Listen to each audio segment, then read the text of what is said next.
News के प्रायोजक हैं doctor Asadullah Khan English medium school और जूनियर कॉलेज सोलापूर। लोकप्रधानमध्ये आपलं स्वागत।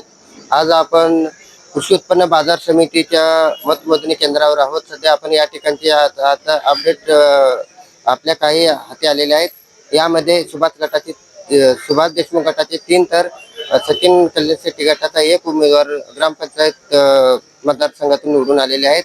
तर आपण या ठिकाणी पाहू शकता संबंधित मतमोजणी केंद्राच्या समोर मोठ्या प्रमाणात या ठिकाणी कार्यकर्त्यांची सुद्धा गर्दी दिसत आहे, जेणेकरून कार्यकर्ते या ठिकाणी सकाळी 8 वाजल्यापासूनच प्रत्यक्षात या ठिकाणी आपली हजेरी लावलेली आहेत। तर नेमकं कशा प्रकारे ते जल्लोष करणार याकडे पाहणे तितकंच महत्त्वाचं आहे। या ठिकाणी वाहनांची सुद्धा मोठी रांग लागलेली आहे, जेणेकरून आपण पाहू शकता उन्हाचा कडक ऊन असून सुद्धा या ठिकाणी कार्यकर्ते अक्षरशः उन्हात थांबलेले दिसत आहेत। वाहनांची सुद्धा या ठिकाणी मोठी गर्दी झालेली आहे, कारण कृषी उत्पन्न बाजार समितीची निवडणुकी अनेक दिवसापासून प्रलंबित होते। ते काल 27 एप्रिल 2025 रोजी अत्यंत शांततेत मतदान या ठिकाणी संपन्न झाले।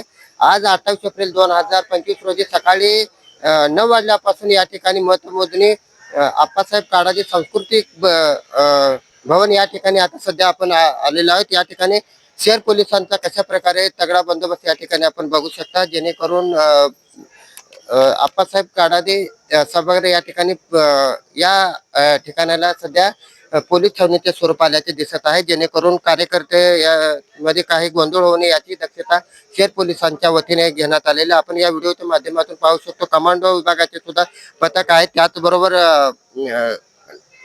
डीबी पथकात सुद्धा कर्मचारी आहेत, वाहतूक शाखेचे कर्मचारी आहेत। आता आपण सध्या या लोकप्रधानच्या माध्यमातून लाईव्ह दृश्य बघत आहोत, जेणेकरून या ठिकाणी कशा प्रकारे कार्यकर्ते जमा झालेले आहेत आपण बघू शकतो।